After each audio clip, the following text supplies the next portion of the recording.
Hello, শোনা যাচ্ছে আমার কথা? হ্যাঁ স্যার। আমাদের এখানে ওয়াইফাই নেই, নেট কানেকশন নেই। আমি মোবাইলের নেট দিয়ে ক্লাসে ঢুকতে হলো। ডিস্টার্ব হচ্ছে খুব, নেটের সমস্যা শুরু হয়েছে, যার জন্য দেরি হলো আমার ঢুকতে ক্লাসে। যাই হোক, যেটা বলার সেটা হচ্ছে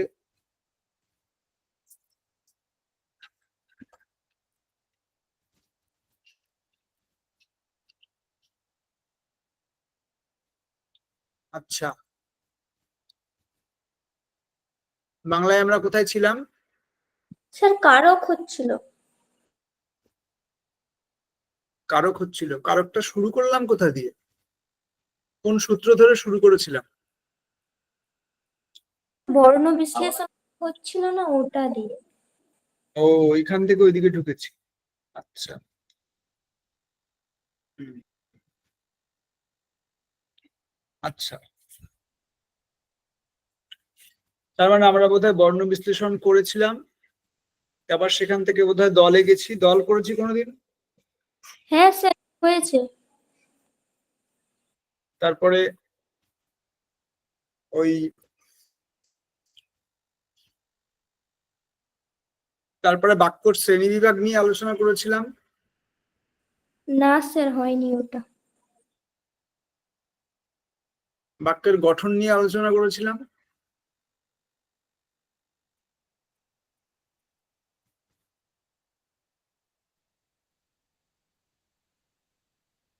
বাক্যের গঠন নিয়ে তো আলোচনা করা উচিত ছিল। করেছিলাম কি? না স্যার। হতেই পারে না, এটা হতেই পারে না।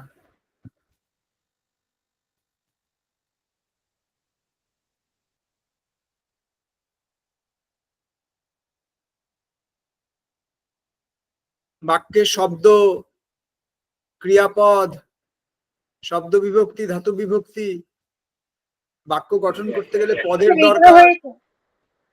স্যার ওইটা হয়েছিল, কিন্তু বাক্যের যে 4টে ভাগ ওইটা হয়নি। তুই চুপ করো। বাক্যের যে 4টে ভাগ, আমি কি প্রশ্ন করলাম এখন?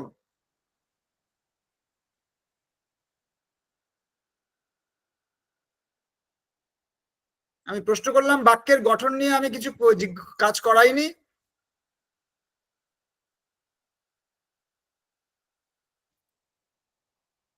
ওইটা হয়েছে, ওইটা হয়নি। এই ওইটাটা মানে কোনটা?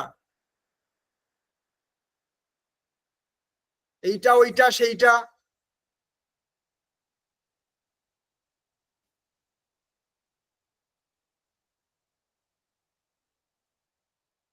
আমার খেয়াল থাকে আমি কোথা থেকে কোথায় যাই, কিন্তু ক্লাসে আমি জিজ্ঞেস করি এই কারণে যে দেখি বাকিরা কি বলে। আমার দিব্যি মনে থাকে যে আমি কোথায় কি পড়াচ্ছি, কোন সোর্স দিয়ে কোথা দিয়ে ঢুকছি। না, আমি জানতে চাই যাদেরকে আমি পড়াচ্ছি তারা কতটা বিষয়টা জানে। সেই জন্যই আমি জিজ্ঞেস করি যে আমি কোথায় যেন ছিলাম।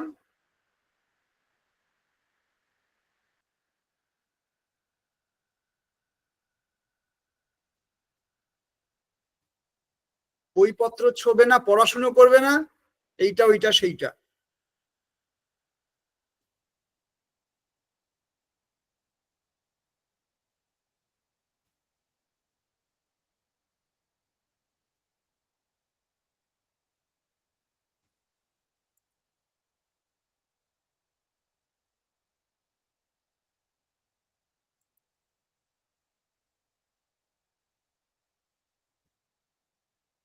আমরা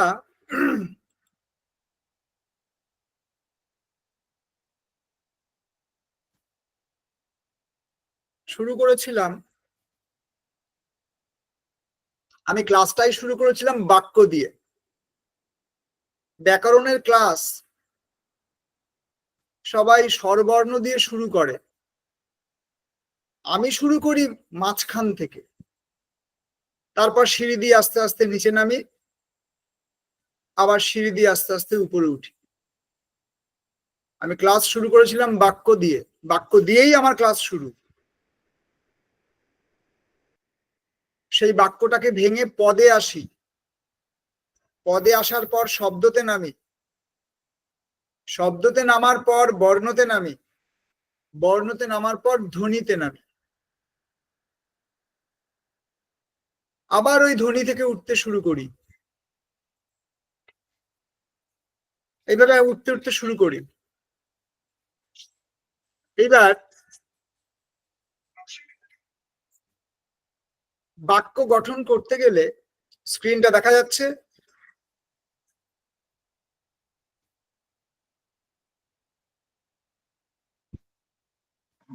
হ্যাঁ স্যার, দেখা যাচ্ছে।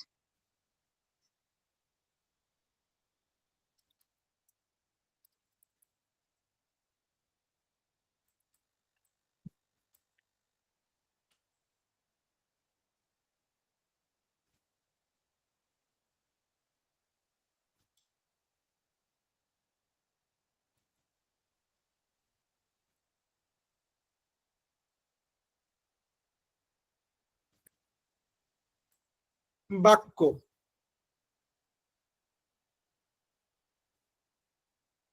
আমরা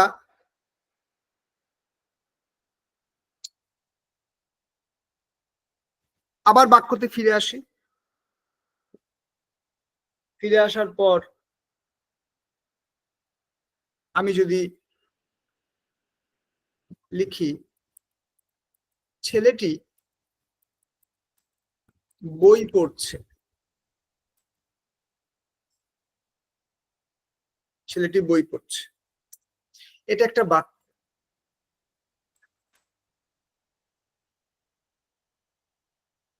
এই বাক্যটাকে যদি আমরা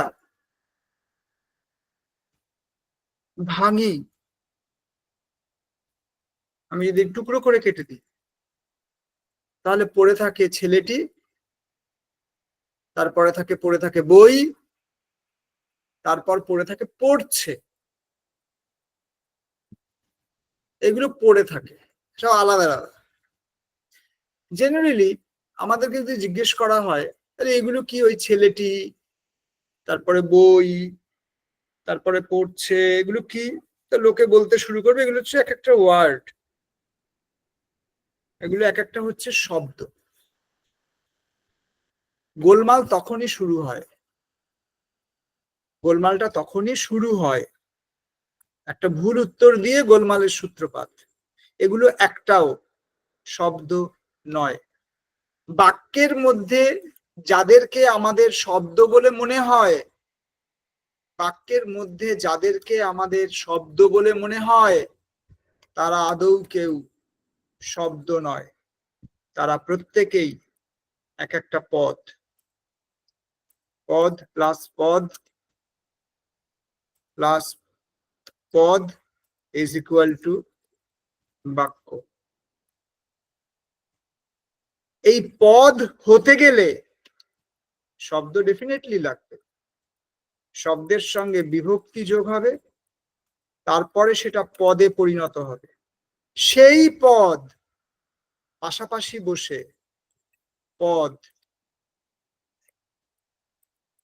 সুসজ্জিত ভাবে পাশাপাশি বসে মনের ভাব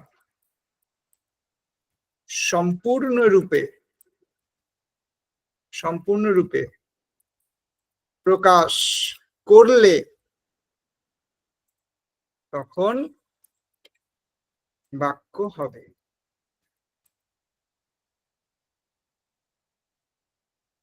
তাহলে একটা বাক্যের মধ্যে আমরা যেগুলো পাই সেগুলোকে আমরা কোনোদিন একবারের জন্য বলবো না ওগুলো শব্দ। শব্দ চিরকাল একা একা চলে, শব্দ কারোর সঙ্গে বসে না, শব্দ একা চলে, শব্দ কারোর সঙ্গে বসে না। বাক্যে বসতে গেলে শব্দকে পদে পরিণত করতে হবে, তবে সেই পদ বাক্যে বসবে। তাই বাক্যের দুটো অংশ আছে, তাই বাক্যের দুটো অংশ, বাক্যের দুটো অংশ। এগুলো সব আমার পড়ানো হয়ে গেছে। কিন্তু আমি তবুও এই কথা রিপিট করছি, কারণ আমি এইখান থেকে অন্য রাস্তায় ঢুকবো, ন্যাশনাল হাইওয়েতে যাব, জাতীয় সড়কের উপর দিয়ে যাব, কারণ চারিদিকে বন্যা হচ্ছে, তো গ্রামের রাস্তা দিয়ে যাওয়া যাবে না, জাতীয় সড়কের উপর দিয়ে যাচ্ছি, সেই জন্য একটু ঝালাই করে নিচ্ছি রুটটা। বাক্যের দুটো অংশ, একটা হচ্ছে নামপদ,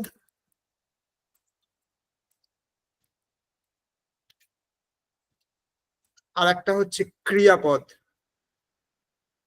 বাক্যের দুটো অংশ, একটা নামপদ, একটা ক্রিয়াপদ। ক, খ।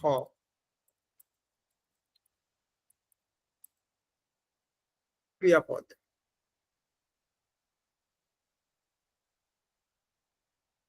এইবার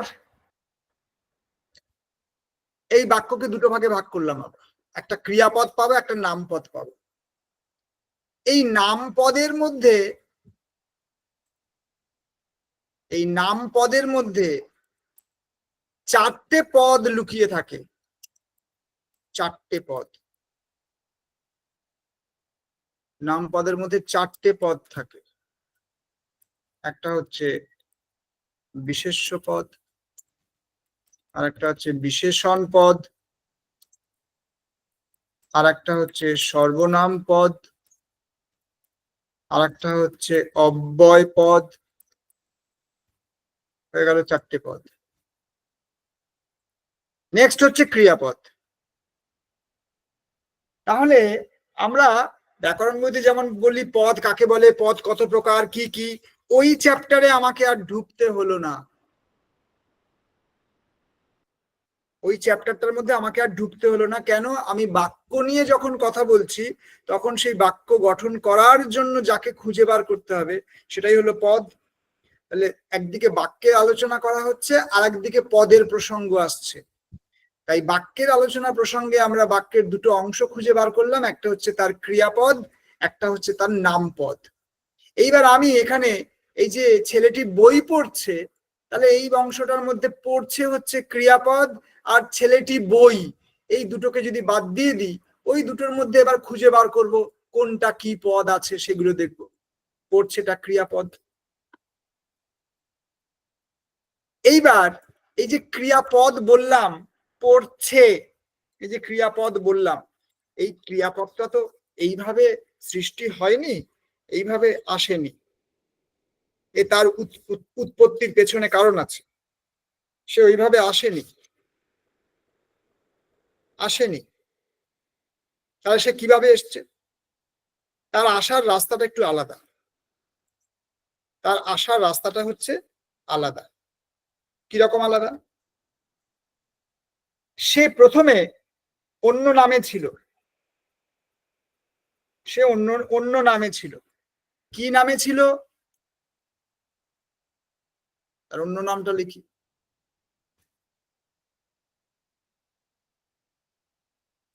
ক্রিয়াপদ প্রথমে ধাতু রূপে থাকে, ধাতু রূপে থাকে। ধাতুটা আবার কি?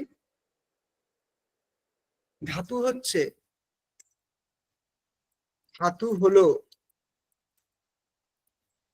ক্রিয়াপদের মূল বা আধার। ক্রিয়াপদের মূল বা আধার। আমি মোবাইলের নেটওয়ার্ক দিয়ে ক্লাস করছি, অসুবিধা হতে পারে। আমার কথা কি সবাই শুনতে পাচ্ছ পরিষ্কার? হ্যাঁ স্যার, শোনা যাচ্ছে।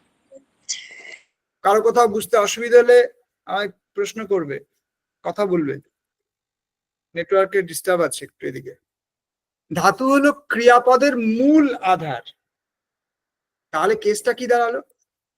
কেসটা দাঁড়ালো এই ধাতুর সঙ্গে যখন বিভক্তি যোগ হয়, ধাতুর সঙ্গে যখন বিভক্তি যোগ হয়, তখন যে পদের সৃষ্টি হয়, তখন আমরা তাকে বলি ক্রিয়াপদ। তখন আমরা তাকে ক্রিয়াপদ ক্রিয়াপদ বলি, তখন তাকে আমরা ক্রিয়াপদ বলি। এইবার আর একটা কেস আছে,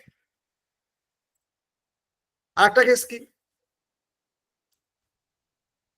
এ আবার কি হচ্ছে, হ্যাঁ কেস আছে আর একটা, সেটা হচ্ছে কেসটা হচ্ছে গিয়ে কি,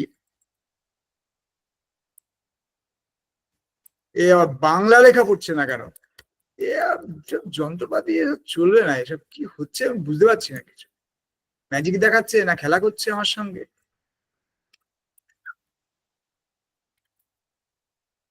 এক মিনিট,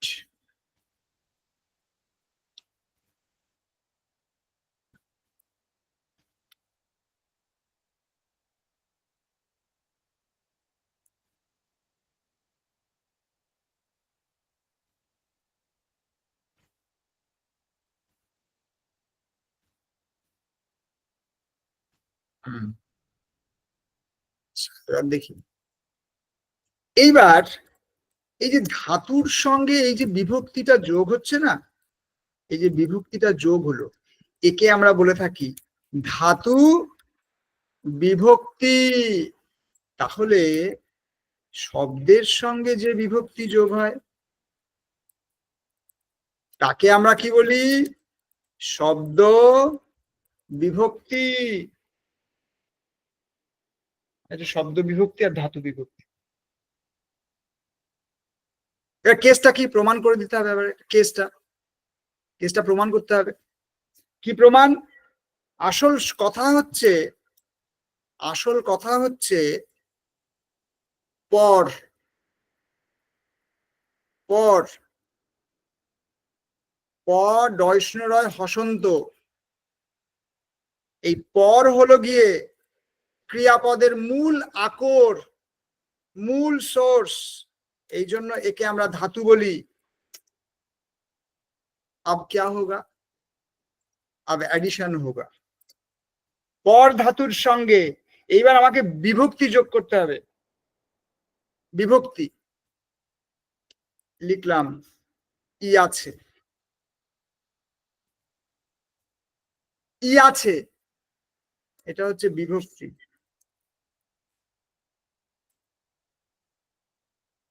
ধাতু বিভক্তি ইজ ইকুয়াল টু লিখতে হবে পরি আছে, এই যে পরি আছে লিখলাম, अब बन गया क्रियापद, ক্রিয়াপদ হয়ে গেল, ক্রিয়াপদ হয়ে গেল। लेकिन लेकिन আমি বললাম পার্থকে একটা মিষ্টি দাও, পার্থকে একটা মিষ্টি দাও। প্রথমে কথাটা হচ্ছে পার্থ, শব্দ, ये क्या है, শব্দ, हो गया, इसके साथ কি, এটা কি বিভক্তি। কোন বিভক্তি এটা, শব্দ বিভক্তি, ইজ ইকুয়াল টু পার্থকে। তাহলে এখানে কে বিভক্তি, এরকম শব্দ বিভক্তি কতগুলো আছে বাংলায়, 5টা বিভক্তি আছে, সবাই জানে এটা, একে তে রে র, सबको मालूम है, एके ते রে র, এই 5টা বিভক্তি আছে। এগুলো কাদের সঙ্গে চলাফেরা করে, একমাত্র শব্দের সঙ্গে চলাফেরা করে, তাই এদেরকে আমরা শব্দ বিভক্তি বলি। তাহলে একদিকে ক্রিয়া বিভক্তি পেলাম আর একদিকে শব্দ বিভক্তি পেলাম, ক্রিয়া বিভক্তি পেলাম, শব্দ বিভক্তি পেলাম। তাহলে শব্দ কখন পদে পরিণত হয় বোঝা গেল, সেটা হলো শব্দ বিভক্তি যুক্ত হয়ে যখন শব্দ শব্দ শব্দ শব্দ বিভক্তি যুক্ত হয়ে যখন বাক্যে বসার যোগ্যতা অর্জন করে তখন তাকে পদ বলে। সংজ্ঞাটা মনে রাখতে হবে, সংজ্ঞাটা অনেক বড় সংজ্ঞা। শব্দ বিভক্তিযুক্ত হয়ে যখন বাক্যে বসার যোগ্যতা অর্জন করে, বুঝতে পেরেছো শব্দটা কেমন? যোগ্যতা অর্জন করতে হবে। শব্দ বসিয়ে দিলে আমার অমনি বাক্য রচনা হলো, নেহি হতা। কিন্তু আমি যদি চায়ের দোকানে বসে গিয়ে কথা বলতে চাই, ভাই পদ ব্যাপারটা কি? ওই না ভাই, ও তো সামান্য ব্যাপার। কি সেটা পদ কাকে বলে রে? পদ, আচ্ছা, পদ হচ্ছে শব্দের সঙ্গে ধাতু যুক্ত হয়ে পদ সৃষ্টি হয়। এটা চায়ের দোকানের কথা। শব্দের সঙ্গে ধাতু যুক্ত হয়ে শব্দের সঙ্গে পদ বিভক্তি যুক্ত হয়ে পদ সৃষ্টি হয়। আমি যতটুকু কথা বললাম সেই কথাটুকুর মধ্যে কারো বুঝতে কোথাও অসুবিধে আছে?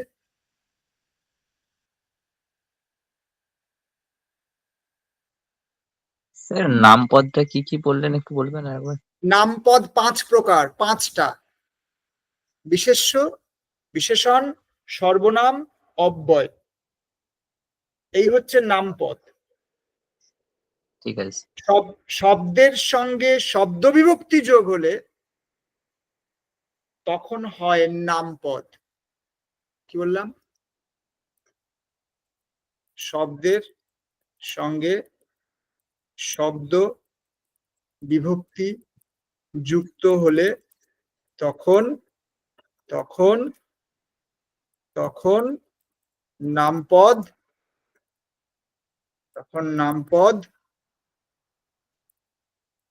নামপদ সৃষ্টি হয়। আবার ক্রিয়ার সঙ্গে বা ধাতুর সঙ্গে ধাতু বিভক্তি যুক্ত হলে ক্রিয়াপদ সৃষ্টি হয়। খুব সোজা টেকনিক্যাল ব্যাপার, মুখস্থ করার ব্যাপার নেই, পুরোটাই সোজা। আমি যদি বলতাম আজকে তোমাদেরকে আমি ধাতু পড়াবো, আজকে তোমাদের আমি পদ কাকে বলে বলবো, এরকম যদি পড়াতাম তাহলে আমরা ব্যাকরণ বইয়ের আলাদা চ্যাপ্টার খুলতে হতো, অমুক করতে হতো, তমুক করতে হতো। কিন্তু আমরা একটা এক্সাম্পলের মধ্যে দিয়ে অনেক অনেক গভীরের মধ্যে ঢুকে যাচ্ছি, টুকরো টুকরো টুকরো টুকরো ব্যাপারগুলোর মধ্যে ঢুকে যাচ্ছি, যাতে কনসেপশনটা ক্লিয়ার হয়, যাতে বোঝা যায়। এখন তো সবার পরিণত মস্তিষ্ক, যতটা পরিষ্কার ভাবে আমি বলার চেষ্টা করছি, ঠিকঠাক ভাবে শুনলে আশা করছি হয়তো পরিষ্কার হবে, আর না হলে আমায় পাল্টা প্রশ্ন করবে, আমি উত্তর দেব। তো এইবার একটা কেস আছে। কেস হচ্ছে, একজন বলল যে কারক আপনি শুরু করেছিলেন। ঠিকই, কারক আমি শুরু করেছিলাম, এবং এই বাক্যর কথা বলতে বলতেই যেমন নিচের দিকে নেমেছিলাম, তেমনি আবার শব্দের কথা বলতে বলতে পদে এসছি, পদের কথা বলতে বলতে বাক্য তৈরি করছি, বাক্য তৈরি করতে গিয়ে কারকের মধ্যে ঢুকে গেছি। এইবার এখানে একটা কেস আছে। বাংলায় আমরা 5টা বিভক্তি দেখতে পাচ্ছি,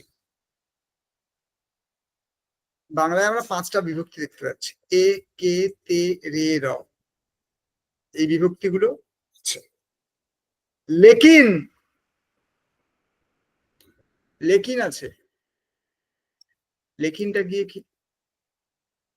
লেকিন হচ্ছে নাসিম আজ আসেনি, যদি আমরা বাক্য বানাই, ওখানে পার্থক্য একটি মিষ্টি দাও। পার্থক্যে ক বিভক্তি ছিল, কারণ পার্থর সঙ্গে কে যোগ হয়েছে, কিন্তু নাসিমের সঙ্গে তো কেউ যোগ হয়নি।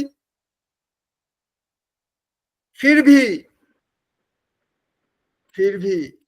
নাসিম শব্দটার সঙ্গে একটা অ রয়েছে, অদৃশ্য ভাবে।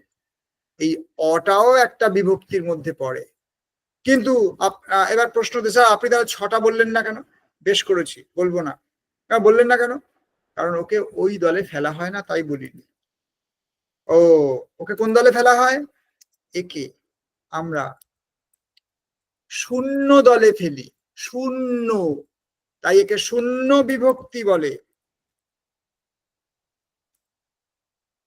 এই শূন্য, তাই শূন্য আলোচনার বিষয় নয়, সেই জন্য ওকে ওই 5টা বিভক্তির সঙ্গে কাউন্ট করা হয় না। আমার কথা বোঝা গেল কি গেল না?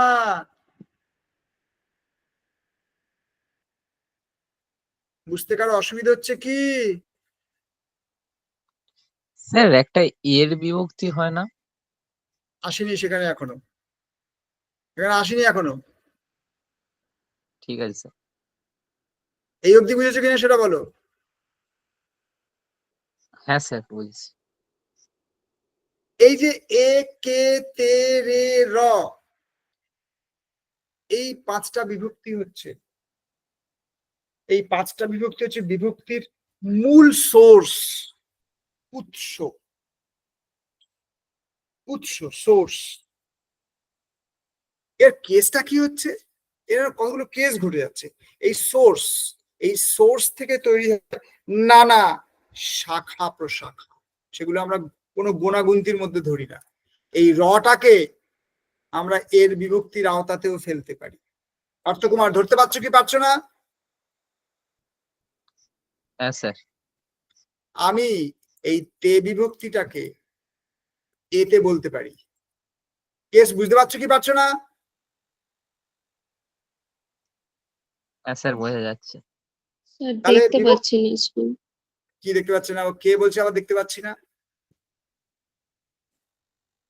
স্যার আমি কি, কে তুমি? হুসনারা স্ক্রিন হুসনারা, দেখতে তুমি পাচ্ছি না। দেখতে পাচ্ছ না কেন? আমি জোড়াতালি দিয়ে নেট কাজে লাগাচ্ছি। সবার কি একই অবস্থা হচ্ছে? দেখতে অসুবিধা হচ্ছে? না স্যার, দেখা যাচ্ছে। দেখা যাচ্ছে। তাহলে হুসনারা একটু ওই লিভ করে আবার জয়েন করে দেখো দেখি, নেটওয়ার্কের সমস্যা খুবই চলছে। আচ্ছা, তাহলে এইরকম ভাবে র বিভক্তি এর কাজও করে, তে বিভক্তি এতের কাজও করে। এবার প্রশ্ন হতে পারে, স্যার তাহলে কি এগুলোকে আমরা গোনার মধ্যে ধরবো কি ধরবো না? আমার উত্তর না। কেন? কারণ বাংলা ভাষায় মোট বিভক্তির সংখ্যা 5, এইটাই মাথায় রাখতে হবে। তাহলে এগুলো এগুলো কি হবে তাহলে? এগুলো হচ্ছে পদের উপর নির্ভর করে, বাক্যে পদটা কিভাবে ব্যবহার হচ্ছে তার উপরে নির্ভর করে। সেই অনুসারে এগুলোকে আমরা আলাদাভাবে এরকম ভাবে ধরি, এর বিভক্তি বলি, এতে বিভক্তি বলি, এরকম বলি। কিন্তু তাই বলে এদেরকে আমরা মৌলিক যেগুলো বিভক্তি তাদের মধ্যে অন্তর্ভুক্ত করতে পারি না বলে আমরা 5টার বেশি আর কোনো সংখ্যা বলি না। এটা শুধু বাংলার জন্য বললাম। বাংলা, সংস্কৃত নিয়ে যারা পড়াশোনা করেছো এদের মধ্যে যদি কেউ সংস্কৃত বিভক্তির সঙ্গে কিন্তু আমাদের এই বিভক্তির কোনো সম্পর্ক নেই।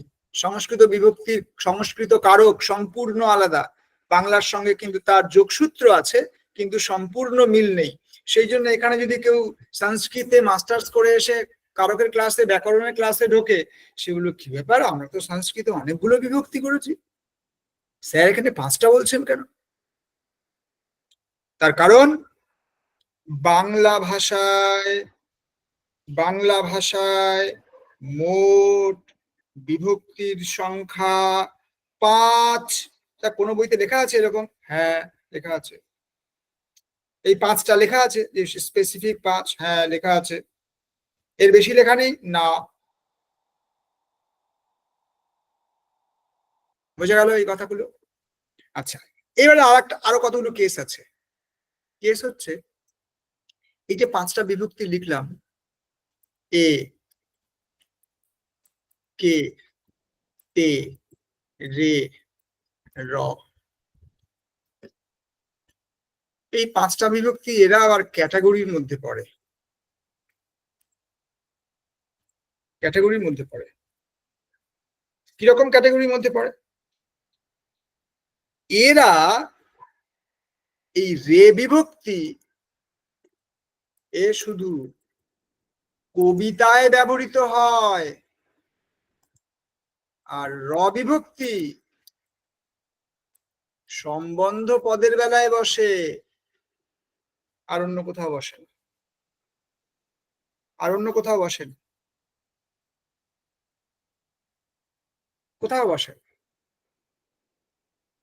তাহলে পড়ে রইল এ কে তে, তখন আমরা বলি একে, এতে, তে, কে বিভক্তি, এ বিভক্তি, শূন্য বিভক্তি, এরকম বলি।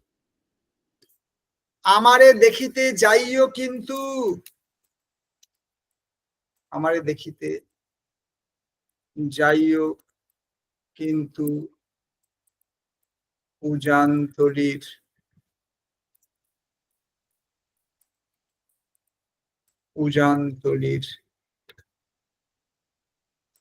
গা। আমরা কবিতার নাম, কবিতা লিখলাম, কবিতার লাইন লিখলাম, দেখো লেখা আছে আমারে, এই যে রে বিভক্তি। তারপর বললাম তোমারে বধিবে যে গোকুলে বাড়িছে সে। দেখো তোমারে মিলা কি নেই মিলা?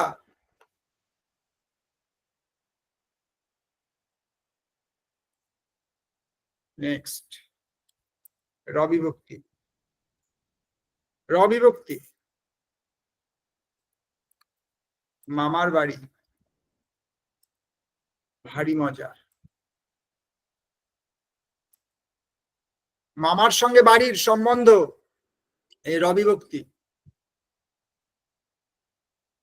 র বিভক্তি মামার বাড়ি, বাড়ি আর মামার। এবার বিষয়টা কি? তাহলে আমি একটা সামারি করি। সামারি হলো এই যত, এই যা বললাম এতক্ষণ ধরে, এগুলোর একটা সামারি করি, প্রেসি করি, সারাংশ বলি। সেটা গিয়ে কি আমরা পেলাম? বাক্য। বাক্যের তাহলে একটা সুন্দর রূপ দেওয়ার চেষ্টা করি। লিখতে পারি যে সমস্ত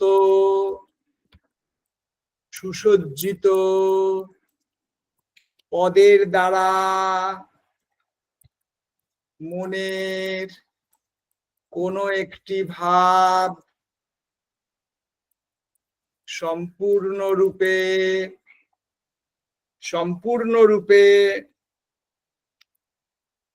প্রকাশ করা, যে সমস্ত সুসজ্জিত পদের দ্বারা মনের কোন একটি ভাব সম্পূর্ণরূপে প্রকাশ করা যায়,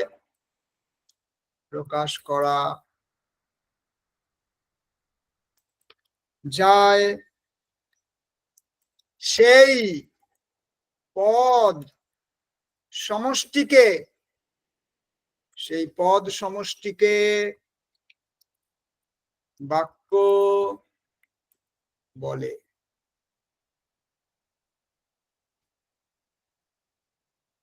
এত বড় কথাটাকে যদি ছোট করতে চাই, এত বড় কথা মনে থাকবে না, ছোট করে বলুন তো।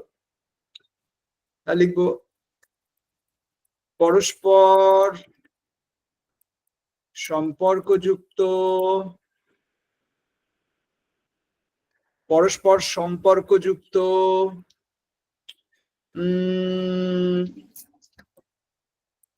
সুসজ্জিত মনের ভাব প্রকাশক পদ সমষ্টিকে বাক্য বলে। এবার বলো স্যার এর থেকে আগেরটাই সহজ ছিল, এই শব্দগুলো তো মনেই থাকবে না। পরস্পর সম্পর্কযুক্ত সুসজ্জিত মনের ভাব প্রকাশক পদ সমষ্টিকে বাক্য বলে। যা বললাম তা কারো বুঝতে অসুবিধা হচ্ছে?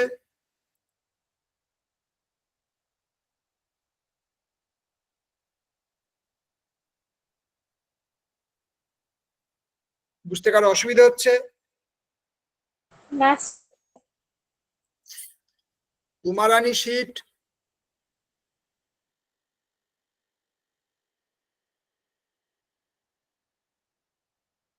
না স্যার। কোথাও সমস্যা? না স্যার। বলো তো বাক্যকে টুকরো করলে কি পাবো?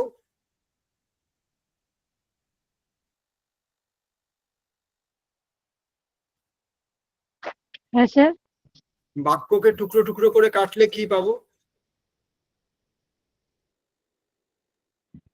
নামপদ, ক্রিয়াপদ। যদি ওইগুলোকে যদি টুকরো টুকরো করে কাটি তাহলে কি পাবো?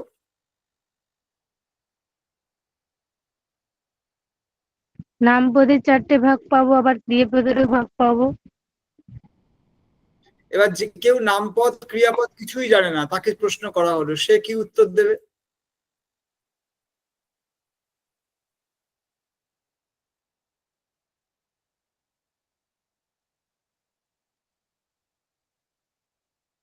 মিস্টার অসীম কুমার?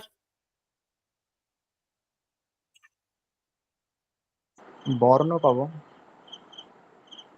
না, কারণ বর্ণ দিয়ে বাক্য তৈরি হয় না। নেক্সট, সুজাতা রায় বর্মন।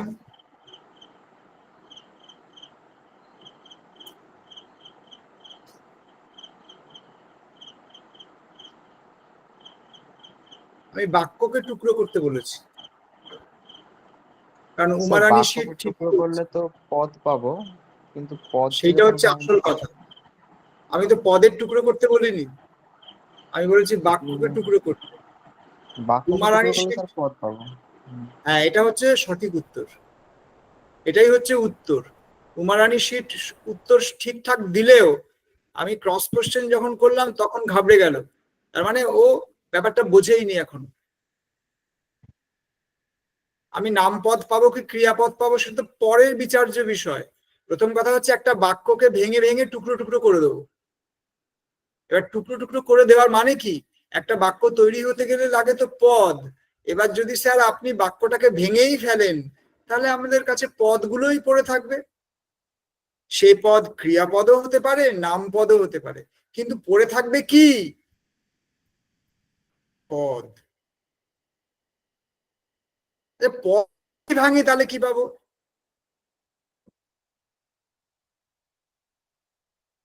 এবার পদকে আলাদা করবো। স্যার শব্দ। গুড, সাবাস, শব্দ আলাদা স্যার হয়ে গেল। বিভক্তিও তো পাবো।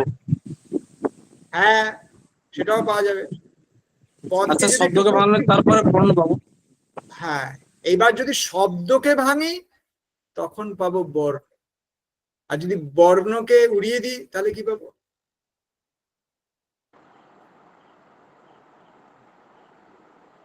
যদি বর্ণকে উড়িয়ে দিই তাহলে কি পাবো? কিছুই পাবো না, ধ্বনি পাবো তো স্যার। মানে যদি সেটা ধ্বনি পাবো। শোনা হয় সেটা তো ধ্বনি, আর যেটা তা কি লেখা করে, হয় তা তুমি কি করে বললে কিছুই পাবো না, তারপরে আবার বলছো ধ্বনি পাবো? মানে স্যার যেটা শুনি সেটা ধ্বনি, লিখিত রূপটা তো বর্ণ। তো বর্ণকেই যদি উড়িয়ে দেওয়া হয় তাহলে তো স্যার আর কিছুই পাবো না। না, তা সেটাই তো উত্তর হওয়া উচিত। বর্ণকে উড়িয়ে দিলে আমরা ধ্বনি পাবো, হ্যাঁ। তো সেটাই হবে। বর্ণকে উড়িয়ে দিলে ধ্বনি পাবো, কারণ যখন লিখিত চিহ্নটাই থাকবে না তখন তো কানে শোনার শব্দটুকু থাকবে, আওয়াজটা থাকবে, তো আওয়াজটাকেই আমরা ধ্বনি বলছি। স্যার এইবার ওই জন্যই তো ধ্বনির লিখিত রূপ বর্ণ।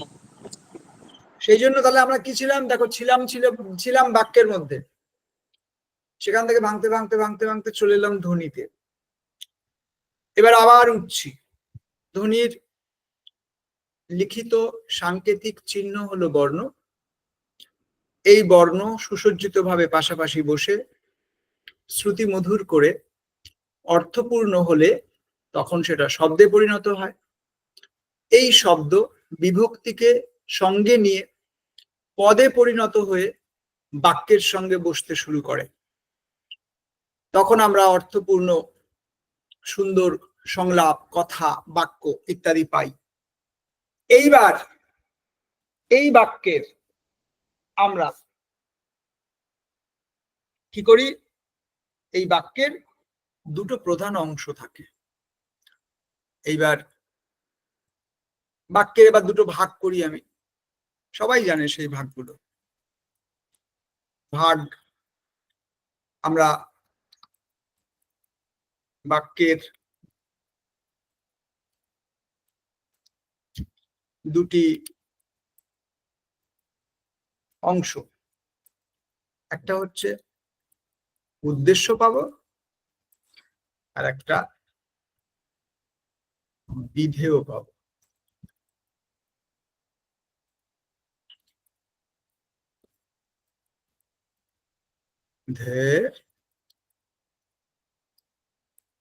বিধেয় পাবো, উদ্দেশ্য পাবো, বিধেয় পাবো। এইবার উদ্দেশ্য কি জিনিস? উদ্দেশ্য বাক্যে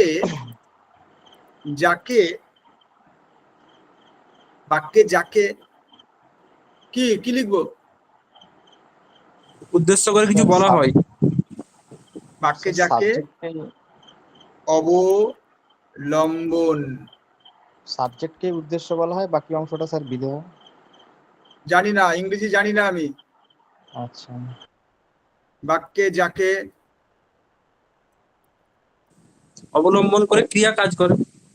অবলম্বন করে ক্রিয়া কাজ করে, বা যাকে উদ্দেশ্য করে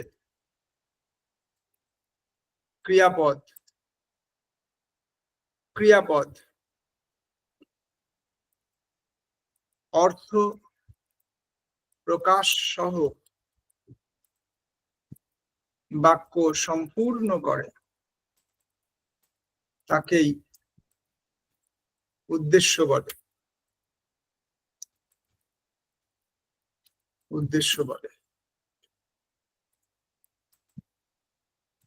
আবার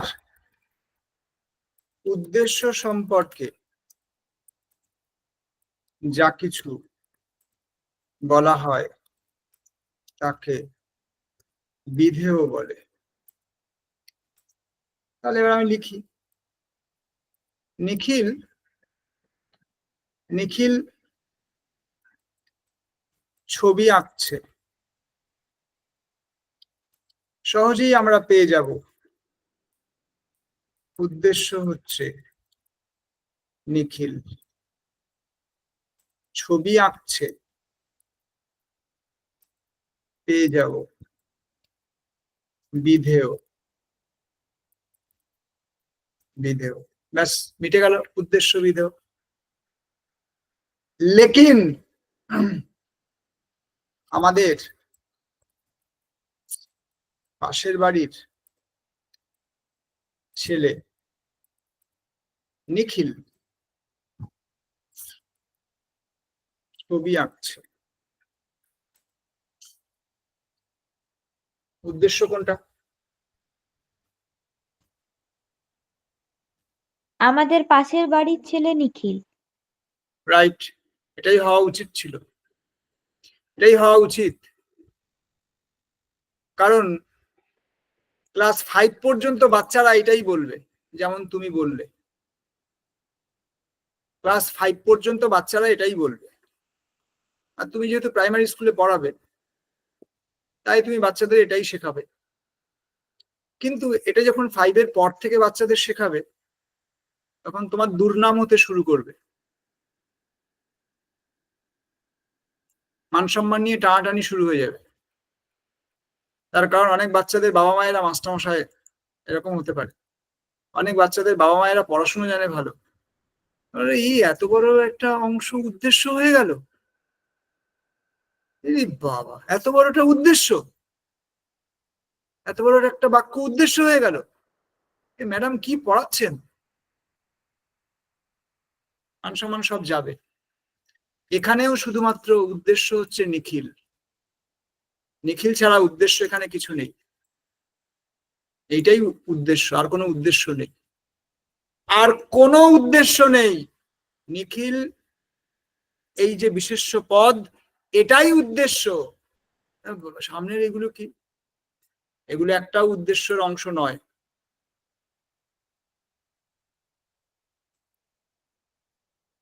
উদ্দেশ্যকে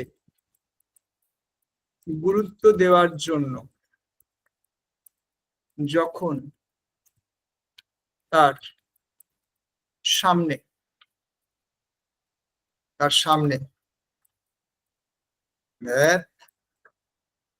কখনো বাংলা লেখা পড়ে, কখনো ইংরেজি পড়ে, যখন তার সামনে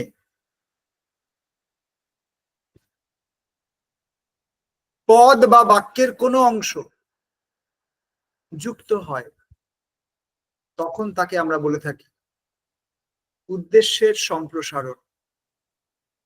তখন আমরা তাকে বলি উদ্দেশ্যের সম্প্রসারণ।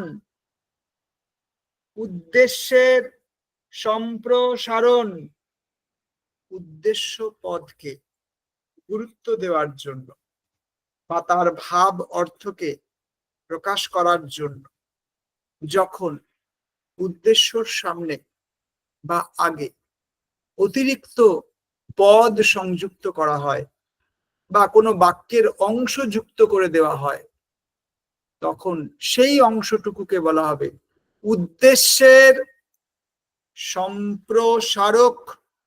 উদ্দেশ্যের সম্প্রসারক। আমার কথা বোঝা গেল কি গেল না?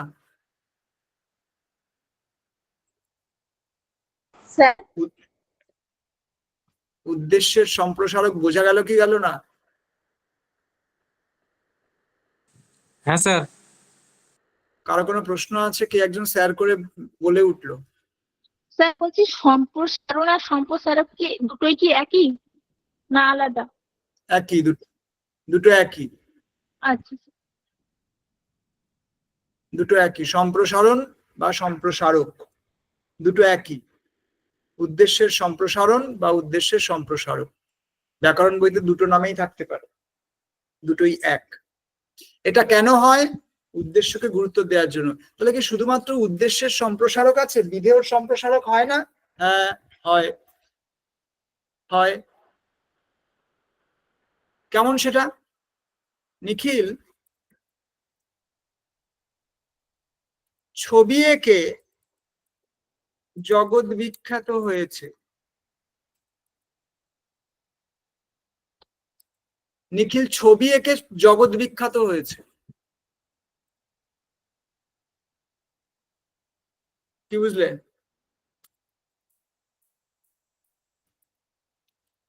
ছবি এঁকে জগৎ বিখ্যাত হয়েছে।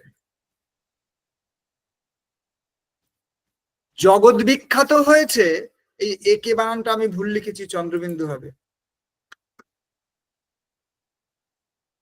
ছবি অঙ্কন করে লিখি। এবার খেয়াল করো, নিখিল ছবি অঙ্কন করে জগৎ বিখ্যাত হয়েছে, বা নিখিল চিত্রশিল্পী হিসেবে জগৎ বিখ্যাত হয়েছে। এই জগৎ বিখ্যাত হয়েছে এই অংশের মধ্যে সমাপিকা ক্রিয়াপদ আছে, যে ক্রিয়াপদ বাক্যকে সম্পূর্ণ করে। এই অংশটা হচ্ছে সমাপিকা ক্রিয়াপদের অংশ, অর্থাৎ এই অংশটা হচ্ছে বিধেয়। জগৎ বিখ্যাত হয়েছে। এই জগৎ বিখ্যাত হওয়ার আগে রয়েছে ছবি অঙ্কন করে। এটা হয়ে গেল বিধেয়র সম্প্রসারণ বা ওই সম্প্রসারক। বিধেয়কে আবার প্রসারিত করা যায়, প্রসারণ করা যায়।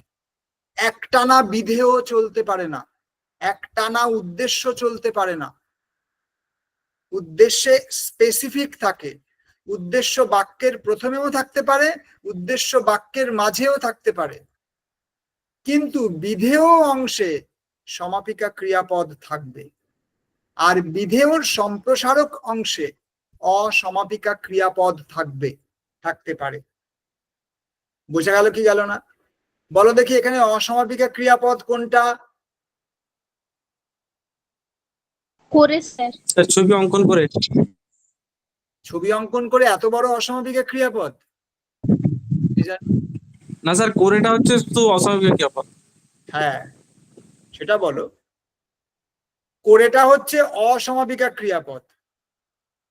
এই বিধেয়র সম্প্রসারক অংশে অসমাপিকা ক্রিয়াপদ রয়েছে, আর বিধেয়র অংশে সমাপিকা ক্রিয়াপদ রয়েছে। তাহলে কিন্তু আমরা আরো একটা কেসের মুখোমুখি হলাম। সেটা হলো গিয়ে কি, বাক্যে এই উদ্দেশ্য আর বিধেয় বিষয়টা আলোচনা করতে গিয়ে আমরা ক্রিয়াপদের ভাগ খুঁজে পেলাম। ক্রিয়াপদের ভাগ পেলাম। কি ভাগ পেলাম? সমাপিকা ক্রিয়াপদ, আবার অসমাপিকা ক্রিয়াপদ পেয়ে গেলাম। সমাপিকা ক্রিয়াপদ, অসমাপিকা ক্রিয়াপদ পেয়ে গেলাম। তাহলে বাক্যের যে ক্রিয়াপদ বাক্যের অর্থকে বা মনের ভাবকে সম্পূর্ণ করে তাকে সমাপিকা ক্রিয়াপদ বলে। যে ক্রিয়াপদ, কখনোই আমরা বলবো না যে ক্রিয়া, এরকম বলবো না, সবসময় বলবো ক্রিয়াপদ। যে ক্রিয়াপদ বাক্যের অর্থকে সম্পূর্ণ করে না, অসম্পূর্ণ করে রাখে, তাকে আমরা বলি অসমাপিকা ক্রিয়াপদ। আর সম্পূর্ণ করলে সমাপিকা ক্রিয়াপদ। এর মধ্যে একটা লেকিন আছে। লেকিনটা কি সেটাও বলে দিই, সেটাও বাদ থাকবে কেন। নিখিল আঁকছে, অত বড় সেন্টেন্স না লিখে আমি প্রথমে লিখলাম নিখিল আঁকছে। নিখিল আঁকছে, ভালো কথা। এর মধ্যে আমি কি পাচ্ছি? নিখিল পাচ্ছি, তারপরে কি পাচ্ছি? আঁকছে পাচ্ছি। আঁকছেটা হচ্ছে ক্রিয়াপদ, নিখিল বিশেষ্য পদ, বা ওকে নামপদও বলে। তাহলে নিখিল আঁকছে এই বাক্যটার মধ্যে বিশেষ্য পদ আছে, ক্রিয়াপদ আছে, লেকিন এখানে কর্ম নেই। নেই, শুধু বিশেষ্য পদ আছে আর ক্রিয়াপদ আছে। বাক্যে ক্রিয়াপদের সঙ্গে যদি কর্ম না থাকে তখন সেই ক্রিয়াপদকে আমরা বলি অকর্মক ক্রিয়াপদ। কিন্তু যদি এরকম লিখি, নিখিল निखिल छवि आंकছে, अब क्या होगा? ছবিটা হলো কর্ম, इसलिए এটা সকর্মক ক্রিয়াপদ। কারো বুঝতে কি আমার কথা কোথাও সমস্যা হচ্ছে?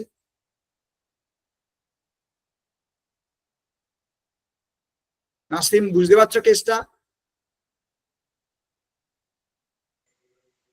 হ্যাঁ স্যার, বুঝতে পারা যাচ্ছে স্যার। ভালো আছো তো? হ্যাঁ স্যার, আপনি কেমন আছেন স্যার? এই তো আছি। তোমাদের ওখানে জল টল কতদূর কি হয়েছে? বন্যা টন্যা কেমন পরিস্থিতি? আমাদের ওখানে স্যার মানে বন্যা বলতে দু একটা স্যার একটু অবস্থা আছে, পুরোটা জামালপুর ওই এলাকায়, বর্ধমানে জামালপুর আছে না, মেমারি, ওইসব জায়গায় একটু বন্যা পরিস্থিতি আছে, কিন্তু আমি যেখানে থাকি অতটা নেই। মিজানুররা কি ডুবে আছো নাকি?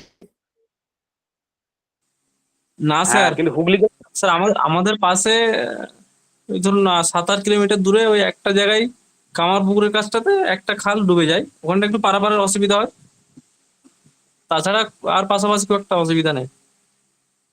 তো যে দেখছি হুগলি জেলা পুরো মানে জলের তলায় প্লাবিত, তারকেশ্বরটাও ডুবে গেছে, ভেসে গেছে। হ্যাঁ স্যার, ওইটা আরামবাগ থেকে ওই খানাকুলে দু জায়গায় বাঁধ ভেঙে গেছে, হ্যাঁ আর খানাকুলটা ওইখানটায় খুব বিরাট ক্ষতি হয়েছে। আর স্যার ওই পুরুষপুরা যেটা ওই তারকেশ্বরের কাছাকাছি, সেই জায়গাটাতে খুব ক্ষতি হয়েছে। ওদিকটা একটু নিচু তো, সেই কারণে এগুলো বিশেষ করে ওই বন্দর এলাকা ওইগুলোতে খুব ডুবে আছে। এবং ওখানকার স্যার ওই শিক্ষা প্রতিষ্ঠান যেগুলো আবাসিক শিক্ষা প্রতিষ্ঠান, ছাত্রছাত্রীরা বাড়িও চলে এসছে। তাও তোমাদের ফসলের তো প্রচুর ক্ষতি হয়েছে।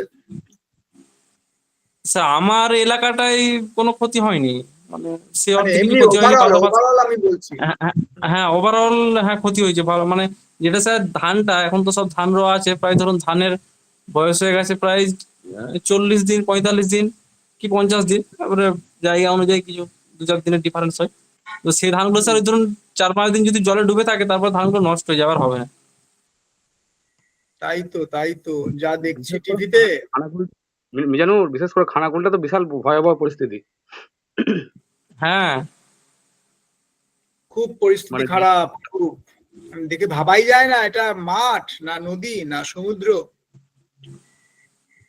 স্যার ওই যে প্রচুর মানুষ। খড়গপুরে, হাওড়ার খড়গপুরে ওই যে আলামী মিশনের হেড অফিস যেটা, ওইখানেও তো স্যার প্রচুর বন্যা। আর সব যারা পড়ে আমাদেরও পাড়ার যারা সব পড়ে, চলে তারা সব এসছে, বাড়ি চলে এসছে। সব চলে এসছে। আলামিন মিশনের সবাই আবাসিক যারা ছিল, হোস্টেলিয়ার যারা ছিল, সব চলে গেছে বাড়ি। খুব দুর্দশা, খুব সমস্যা মানুষের। এমন এমন একটা মানে এত পরিমাণে বৃষ্টি হয়নি যে এরকম জল হবে। মানে এত ক্ষতি হয়েছে মানুষের, তা বলার মতো না। আর স্যার মানে ঘাটালের দিকেও জলটুকুও নেই। না, ঠিক, একদমই ঠিক। খাবার দূরের কথা, পানীয় জল পর্যন্ত নেই মানুষের কাছে। মানে এতটা ভয়াবহ আকার নিয়েছে। স্যার আমাদের এখানে স্যার এখনো ওই বন্যা ঘাটালের আছে, দিকে, নৌকা চলছে। ঘাটালের তো ঘও নেই এখন। হ্যাঁ মানে যা ওখানে স্যার অবস্থা। একটা আত্মীয় বাড়ি আছে, তো ওদের হচ্ছে যে একতলাটা ডুবে গেছিল, দুতলায় ছিল, আর কারেন্ট তো পুরোপুরি কেটে দিয়েছিল। কারেন্ট তো কাটতেই হবে, লোডশেডিং। সেদিকে ছেলেপুলেরা তো সব ক্লাস করতে পারছে না, নেটওয়ার্ক তো নেই, অনলাইনে ক্লাস। তারা সব সব কি করে করবে? মানুষ খাবে না পড়াশোনা করে? আগে খেয়ে পড়ে বাঁচতে হবে না? স্যার একটা কথা খুব মনে খুব পড়ছে। দুর্দশা, স্কুল কলেজ সব। এরকম স্যার 1978 সালের পর স্যার আবার একটা হলো। 78 সালে একটা হয়েছিল স্যার, শুনেছিলাম, মানে দাদুদের মুখে। তাই এই অবস্থা। স্যার ব্যাপারটাই স্যার তাই। লোকসভা ভোটের আগে যখন লোকসভা ভোটের জন্য সব যাচ্ছিল, তখন বললো যে ভোট দিলেই নাকি মাস্টার প্ল্যান চালু হয়ে যাবে। আর সেসব ভাই, সেসব কথা প্রসঙ্গ আর বলে লাভ নেই, সেগুলো আর নাই বা বললাম। কিন্তু বিষয় হচ্ছে যে এই যে সীমাহীন ক্ষতি মানুষের। আমি মেদিনীপুর ক্লাস নিতে গেছিলাম কালকে। তো আমি যে বাসে যাই আর কি, সেই বাসে জাতীয় সড়কের উপর দিয়ে যায়। এখন জাতীয় সড়কের দুপাশে হাওড়া জেলাটা পার করার পর মানে যা ছবি চোখে পড়েছে। আমি তো এত বছর ধরে ওই রাস্তা দিয়ে যাতায়াত করি। তো আমি বাসে বসে, জানলার পাশে বসে, দু প্রান্তে মন ভরে শুধু সবুজ গাছপালা দেখতে দেখতে বাড়ি ফিরি, আবার গাছপালা দেখতে দেখতে যাই। এত ফসল, মাঠ ভর্তি সবুজ, পাকা ধান, সবুজ ধান, শাক সবজিতে পরিপূর্ণ। কিন্তু কালকে আমার আমার অবাক হয়ে গেলাম যে কোথা দিয়ে যাচ্ছে আমি, কি এগুলো, কি মানে যেটা অভাবনীয় ব্যাপার। ভাবা যায় না যে আমি কি দেখতে দেখতে যাচ্ছি মেদিনীপুরে। এত পরিমাণে জল, সে জল মেইন জাতীয় সড়কের উপর উঠে এসছে। তার মানে সেই মাঠগুলোর প্রায় দোতলা বাড়ি পর্যন্ত ডুবে গেছে। ফসলের তো নেই। মানুষগুলো কোথায় রয়েছে সেই বাড়ির, সেটাই তো বোঝা যাচ্ছিল না বাসে বসে। যে কি চূড়ান্ত পরিমাণে ক্ষতি। দূরে দ্বীপের মতন 4টে ঘর দেখা যাচ্ছে এবং চারিদিকে জল। সেই সব মানুষদের অবস্থা কি, ভাবাই যায় না। এবার রইল বাকি রাজনীতি। এই নোংরা মতো রয়েছে আবহমান কাল ধরে। কিন্তু মানুষের যে দুর্দশা, এই দুর্দশা থেকে তাদের উপায় কি বেরোনোর, আমি শুধু সেটাই ভাবছি। বেরোবে কি করে মানুষ, খেয়ে স্যার পড়ে কি অন্যান্য করে বাঁচবে? এলাকাগুলো তো প্রত্যেক বছর হয়নি, কিন্তু ঘাটালটা স্যার প্রত্যেক বছরই প্রায় ডুবে যায়। মানে ওখানকার মানুষগুলোর কষ্টটা তো অনেক বেশি।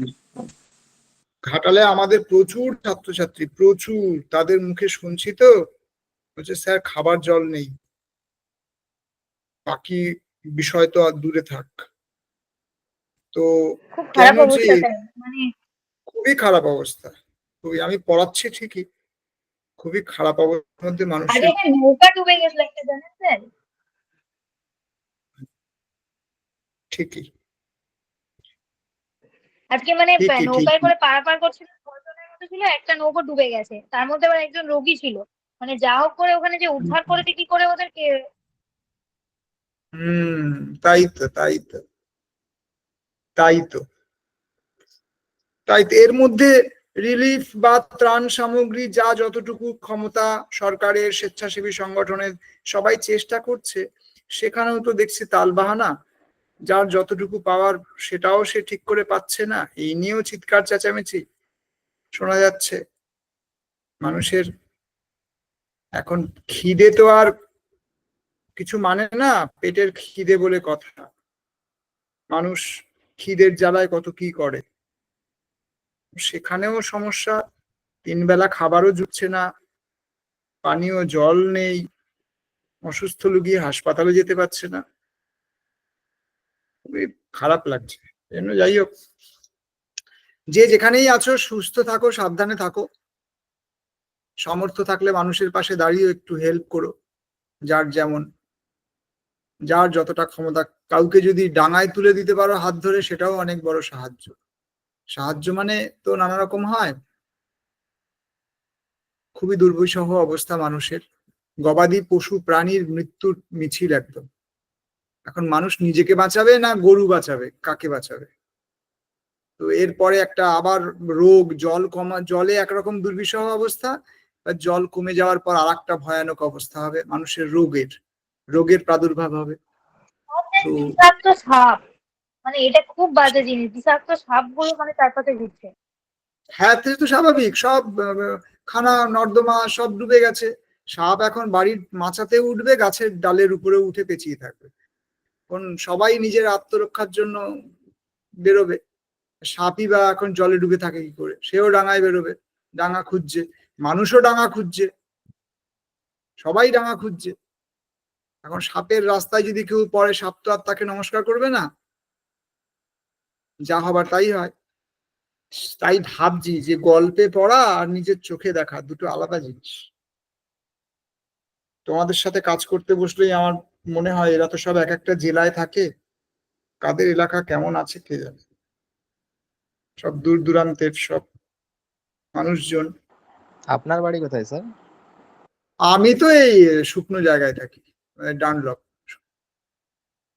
আমাদের এখানে তো জলের কোনো নেই, আমরা বৃষ্টিটাকে উপভোগ করি, মজা পাই। বৃষ্টি, বর্ষাকাল, রোমান্টিসিজম, এই একটু পা ভেজানোর মতো জল রাস্তায় জমলে আমরা খুব আনন্দ পাই।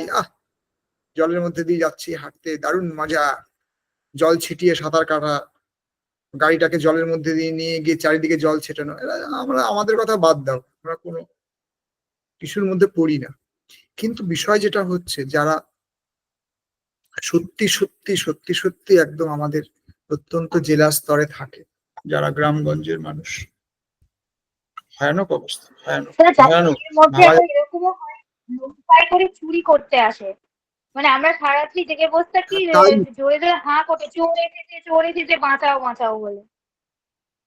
হম, তাই তো।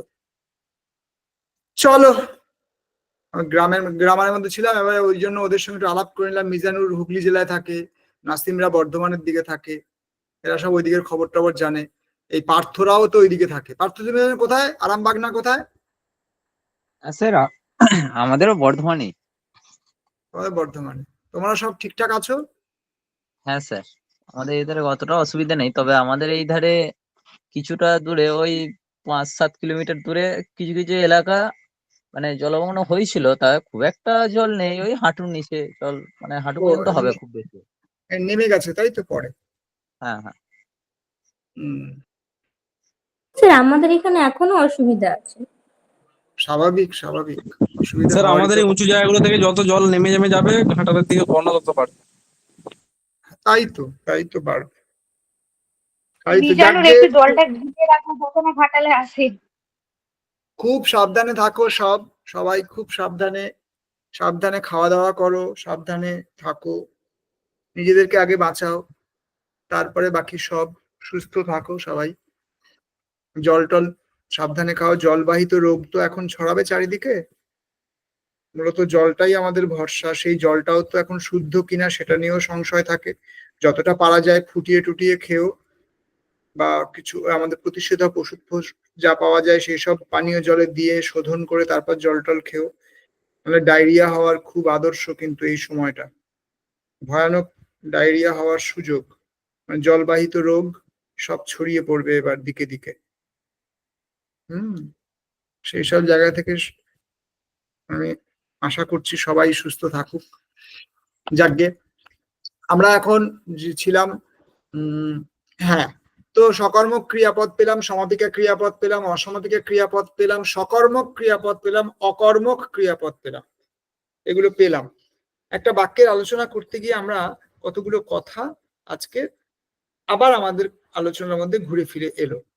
আমরা শব্দ বিভক্তি পেলাম, শুধু বিভক্তি পেলাম, ধাতু বিভক্তি পেলাম, ধাতু পেলাম, বাক্য পেলাম, পদ পেলাম, তারপরে নামপদ পেলাম, ক্রিয়াপদ পেলাম, নামপদের ভাগগুলো পেলাম, এগুলো মিলিয়ে বাক্য তৈরি করলাম, বাক্যের দুটো অংশকে আলাদা করলাম, উদ্দেশ্য পেলাম, বিধেয় পেলাম, উদ্দেশ্যের সম্প্রসারণ পেলাম, বিধেয়র সম্প্রসারণ পেলাম, শুধু উদ্দেশ্য পেলাম, শুধু বিধেয় পেলাম, এগুলো সব পেলাম টুকরো টুকরো টুকরো টুকরো করা।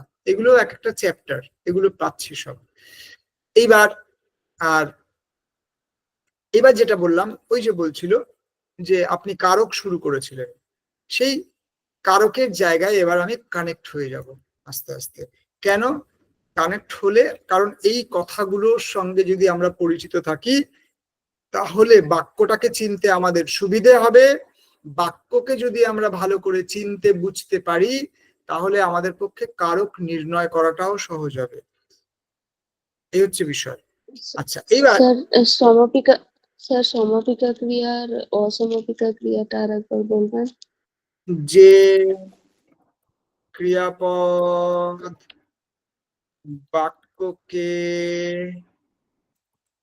সম্পূর্ণ করে তাকে সমাপিকা ক্রিয়াপদ বলে। সোজা কথা, যে ক্রিয়াপদ বাক্যকে সম্পূর্ণ করে, মানে ওই ক্রিয়াপদের পরে দাঁড়ি বসবে। ছেলেরা খেলছে, দাঁড়ি খেলছে হলো সমাপিকা ক্রিয়া। মেয়েরা মেয়েরা গাইছে, গাইছে হচ্ছে সমাপিকা ক্রিয়া। কিন্তু যদি আমি বলি মেয়েরা মেয়েরা গে, ব্যাস এই গে হয়ে গেল অসমাপিকা ক্রিয়া। অসমাপিকা ক্রিয়া, কারণ গেটা ক্রিয়াপদ, কিন্তু গে মেয়েরা গে বা ছেলেরা খেলে, আমি যদি লিখি ছেলেরা খেলে, এবার তোমরা কি স্যার বলুন, ছেলেরা খেলে কি? ছেলেরা খেলে কি? ওই ছেলেরা খেলে স্নান করতে গেছে।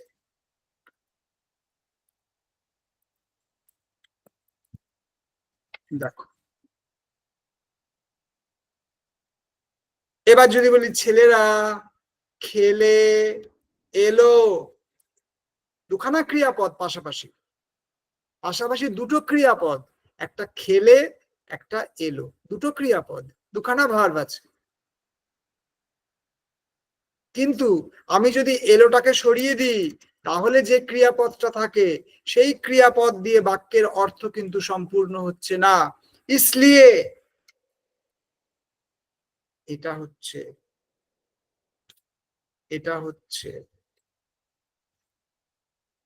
হচ্ছে অসমাপিকা ক্রিয়াপদ হয়ে গেল। ছেলেরা খেলে এলো, এই এলো হচ্ছে ব্র্যাকেটের সমাপিকা ক্রিয়াপদ। বুঝতে পারলে কি পারলে না? হ্যাঁ স্যার। এবার আমি বললাম ছেলেরা মাঠে খেলছে, উল্টো পাল্টা করে বলবো। এবার ছেলেরা মাঠে খেলছে। এবার প্রশ্ন, ছেলেরার নিচে আন্ডারলাইন করা ছেলেরা, প্রশ্ন কারা খেলছে? যত কাজ হবে সব ক্রিয়াপদকে নিয়ে। কারা খেলছে? ছেলেরা। ইসলিয়ে এটা হলো কর্তাকারক বা কর্তৃকারক। এবার যদি বলি ছেলে খেলছে, তখন কি প্রশ্ন হবে? কে খেলছে? উত্তর কি? ছেলে। তাই হয়ে গেল কর্তা কারক। তাহলে কে বা কারা দিয়ে প্রশ্ন, কে বা কারা দিয়ে प्रश्न करले कर्ता कारक है। अब क्या होगा? छेलेरा छेलेरा छेलेरा छेलेरा कोथाय खेलছে? কোথায়? স্থান অর্থাৎ জায়গা খুঁজতে চাইছে। বলো দেখি, মাঠের নিচে আন্ডারলাইন করা আছে, তাহলে কোন কারক হবে? অধিকরণ। অধিকরণ কারক। কেন? অধিকরণ স্থান কেন? বোঝাচ্ছে ইয়েস, মাঠ। তার সঙ্গে কোন বিভক্তি আছে? এ বিভক্তি। মাঠে। তাহলে ক্রিয়ার আধারকে অধিকরণ কারক বলে, কারণ ক্রিয়া যে স্থানে সম্পন্ন হয় সেটাই অধিকরণ। এটা স্থান, জায়গা। আমি দিল্লিতে থাকি। বলো তো, আন্ডারলাইন করব না, কোন কারক বলো? এটাও কি অধিকরণ হবে? অধিকরণ কারক প্রমাণ কি? স্যার একটা স্থান বোঝাচ্ছে, দিল্লি একটা জায়গা। इसलिए অধিকরণ কারক। এবার কেউ একজন পাশ থেকে বলতে পারে, কেন স্যার আমি তো কর্তৃকারকও বলতে পারি। तब क्या होगा? কারণ স্যার ক্রিয়াপদকে আমরা প্রশ্ন করছি মানে কোথায় থাকে এইভাবে, কারণ কর্তৃকারক তো মানে কি বা কাকে দিয়ে প্রশ্ন করলে তো কর্তৃকারক হয়। আমি এখানে কোথাও আন্ডারলাইন করিনি, এটা হচ্ছে প্রথম কথা। কোনটাকে কারক নির্ণয় করতে হবে বলা নেই, এটা 2 নম্বর কথা। 3 নম্বর কথা হচ্ছে, যেহেতু বাক্যটার মধ্যে কোনো পদের নিচে আন্ডারলাইন করা নেই বা নির্দিষ্ট করে বলা নেই, সেক্ষেত্রে আমরা দুটো কারক এখানে উল্লেখ করতে পারি। একটা বলতে পারি, দিল্লিতে যদি আমরা বিষয়টাকে ধরি তাহলে স্থান অধিকরণ কারক হয়, কারণ দিল্লি হচ্ছে একটা জায়গা, থাকা হলো ক্রিয়াপদ, তাই দিল্লিতে থাকা বোঝাচ্ছে, সেই জন্য ওটা অধিকরণ কারক এবং তে বিভক্তি হয়ে গেল। কিন্তু যদি প্রশ্ন করা হয় দিল্লিতে কে থাকে, উত্তর আসবে আমি। প্রশ্নটা কে দিয়ে যদি করা হয় তখন কিন্তু কর্তা কারক এসে যাবে। যেহেতু এখানে আন্ডারলাইন করা নেই, সেই হেতু কেউ যদি আমিটাকে টার্গেট করে কারক নির্ণয় করতে যায় তাহলে কিন্তু সেটা কর্তৃকারক এবং শূন্য বিভক্তি লিখতেই পারে, তাকে আটকানোর কেউ নেই। আবার অন্য একজন বলবে, আমি যদি লিখি আমি কোথায় থাকি, তখন কোথায় দিয়ে প্রশ্ন করছি, সেই সূত্র ধরে আমি দিল্লিতে থাকি, তাই অধিকরণ কারক তে বিভক্তি। এখানেও কাউকে আটকাবার নেই। আমার কথা বোঝা গেল কিনা?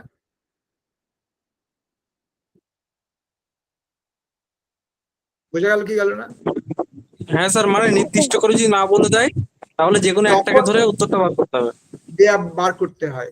এইবার কেস হচ্ছে স্যার অপশন কি করব, অপশনটা তো হবে, তখন দেখতে হবে অপশনে এরকমও থাকবে কর্তৃ এবং অধিকরণ উভয়ই হতে পারে। প্রথমে লেখা থাকবে কর্তা কারক, পরে লেখা থাকবে অধিকরণ কারক, পরে লেখা থাকবে করণ কারক, পরে লেখা থাকবে ক ও খ উভয়ই, তখন উত্তরটা কিন্তু ক ও খ উভয়ই হবে। কেন?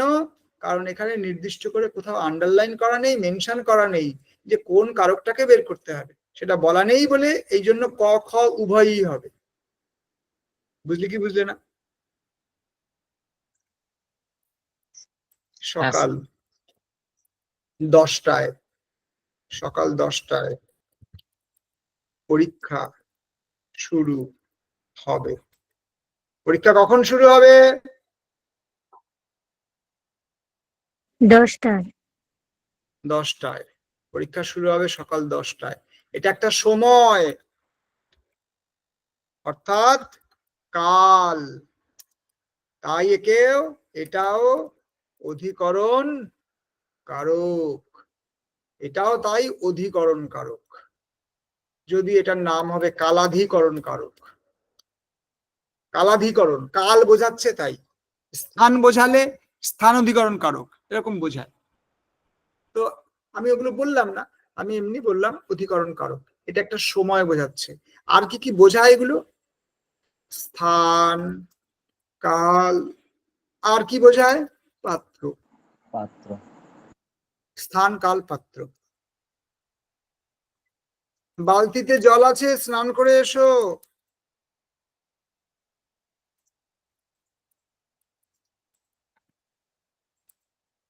বালতিতে আন্ডারলাইন করা আছে। क्या होगा? অধিকরণ কারক। অধিকরণ কারক, কারণ বালতিতে হচ্ছে একটা পাত্র। অধিকরণ কারকে তে বিভক্তি। অধিকরণ কারকে ঘরকে চলো স্যার, কি? একটা মক টেস্টের কোশ্চেন ছিল ঘরকে চলো, তো হ্যাঁ কোথাও আন্ডারলাইন ছিল না, ওখানে লেখা ছিল কারক বিভক্তি নির্ণয় করো, তো অপশনে হ্যাঁ অধিকরণ কারক ছিল না, হ্যাঁ, ওই কোনোটাই না ছিল, আর সম্পাদন কর্তৃ কর্ম এই কটা ছিল, তো এটা তো অধিকরণ কারক নেই। না এবার তাহলে কি হবে সেটা বলো। এই ঘরকে চলো, কি হবে বলো? স্যার অধিকরণ কারকে কে বিভক্তি তো। কেন?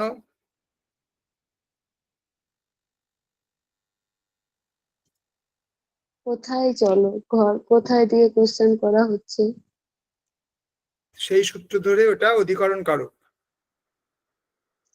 তাই বলতে চাইছো? স্থান বোঝাচ্ছে।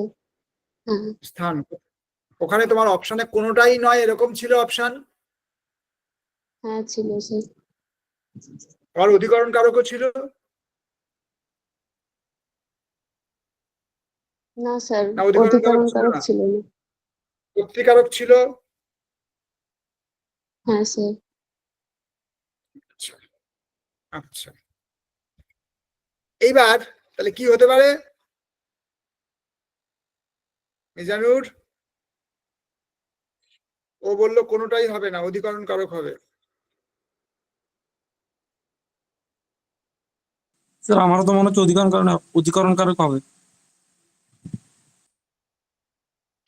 আর কেন হবে? স্যার ওটা একটা স্থান বোঝাচ্ছে তো, ঘর একটা স্থান। হুম, আমি যদি বলি মন্দিরে মন্দিরে শাঁখ বাজে,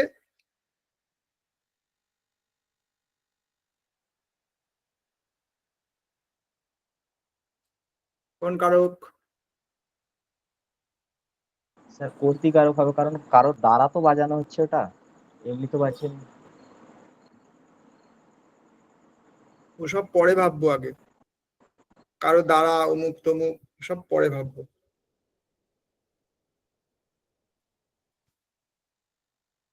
প্রথমে প্রশ্ন হচ্ছে মন্দিরে মন্দিরে শাঁখ বাজে। তাহলে যদি বলি কুঞ্জে কুঞ্জে গাহে পাখি,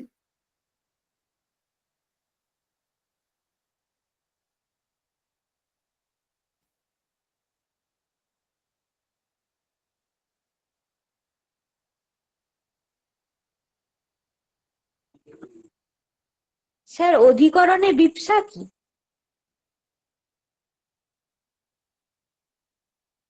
বিপসা কেন? স্যার ওই দুবার হচ্ছে মন্দিরে মন্দিরে। কুঞ্জে কুঞ্জে। একদম ঠিক। এখানে ব্যক্তি বড় কথা নয়, এখানে বড় কথা হচ্ছে শব্দ বাক্যের মধ্যে কিভাবে ব্যবহার হচ্ছে। যেমন ও বলল ওই যে শাক তো আর একা একা বাজে না, কাউকে না কাউকে বাজাতে হয়, ও কিন্তু ঠিক বলেছে। কিন্তু আমি কি বললাম ওকে, যে ওটা নিয়ে আমি পরে ভাববো। তাহলে পরে ভাববো কেন? তার কারণ আমাকে প্রথমে দেখতে হবে যে বাক্যটায় পদগুলো কিরকম ভাবে ব্যবহার করা হয়েছে। বাক্যটায় বলা হচ্ছে কুঞ্জে কুঞ্জে গায়ে পাখি, বা মন্দিরে মন্দিরে শাখ বাজে। এবার মন্দিরে মন্দিরের নিচে আন্ডারলাইন করা। এবার যদি শাখের নিচে আন্ডারলাইন করা থাকতো তাহলে অন্য প্রসঙ্গ আসলেও আসতে পারতো। মন্দিরে মন্দিরের নিচে আন্ডারলাইন করা, কুঞ্জে কুঞ্জের নিচে আন্ডারলাইন করা, তাহলে যে জায়গাটাকে অবলম্বন করে কোনো ঘটনা ঘটে তখন সেই জায়গাটাকে কেন্দ্র করে যে কারক হয় তাকে বলা হয় অধিকরণ কারক। এবার ওখানে ও যেটা বলেছিল ঘরকে চলো, ওই জায়গাটা যদি আসতে হয় তাহলে আমাকে বলতে হবে চলো হে তীর্থে সবাই, আছো যে যেখানে, তীর্থের নিচে আন্ডারলাইন।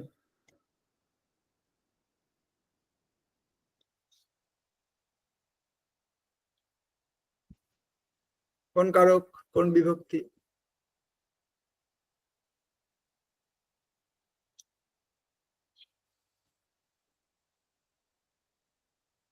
কোন কারক, কোন বিভক্তি?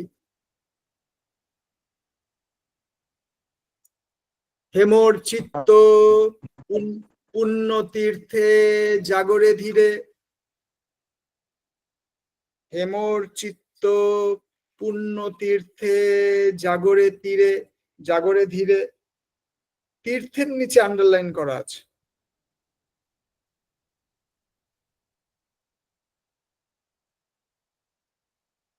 কোন কারক?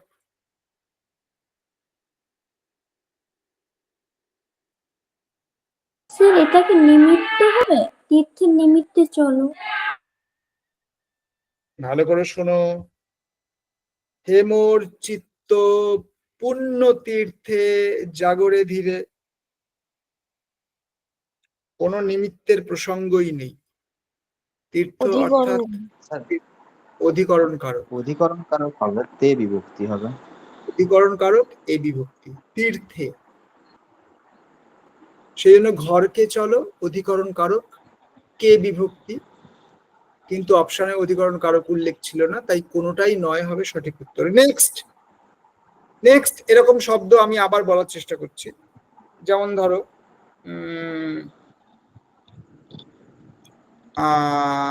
ধরো জীবনের জোয়ার এলো বুঝি, জীবনের নিচে আন্ডারলাইন।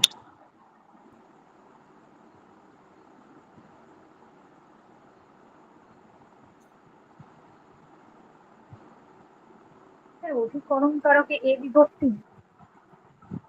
একদম ঠিক।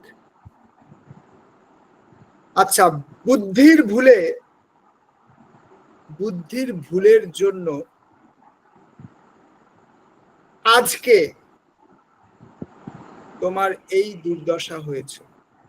বুদ্ধির ভুলের জন্য আজকে তোমার এই দুর্দশা হয়েছে, আন্ডারলাইন করা আছে আজকের নিচে। এটাও স্যার অধিকরণ কারকে এ বিভক্তি। কেন? এখানে যে জন্য আছে। কিন্তু স্যার আন্ডারলাইন তো করা আছে আজকে, আজ মানে তো একটা কাল বোঝাচ্ছে।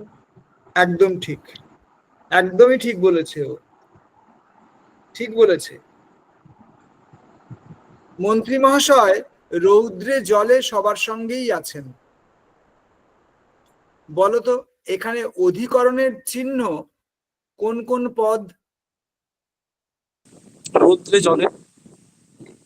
সঠিক উত্তর রৌদ্রে জলে, সঠিক উত্তর রৌদ্রে জলে, একদম। আচ্ছা বলতো দেখি, ওই আকাশে বাতাসে লাগে দোলা, বলতো আন্ডারলাইন ছাড়া কোন কারক?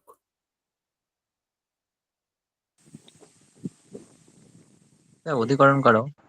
এটা আকাশে অধিকরণ বাতাসে। হবে, আকাশে বাতাস স্যার অধিকরণ কারক। আকাশে বাতাসে অধিকরণ কারক, এ বিভক্তি। ঠিক কথা। আমি ধন্য মোর অঙ্গনে তব পদচিহ্ন দাঁড়ি। আমি ধন্য মোর অঙ্গনে তব পদচিহ্ন। বলো তো দেখি কোন জায়গায় আন্ডারলাইন করলে অধিকরণ কারক প্রমাণিত হবে? মোর অঙ্গনে। অঙ্গনে। কেন? একটা জায়গা, স্থান। স্যার ওটা স্থান বোঝাচ্ছে। ঠিক ঠিক। সেই লোকটা না লাঠিতে ওস্তাদ। বলো তো দেখি এবার।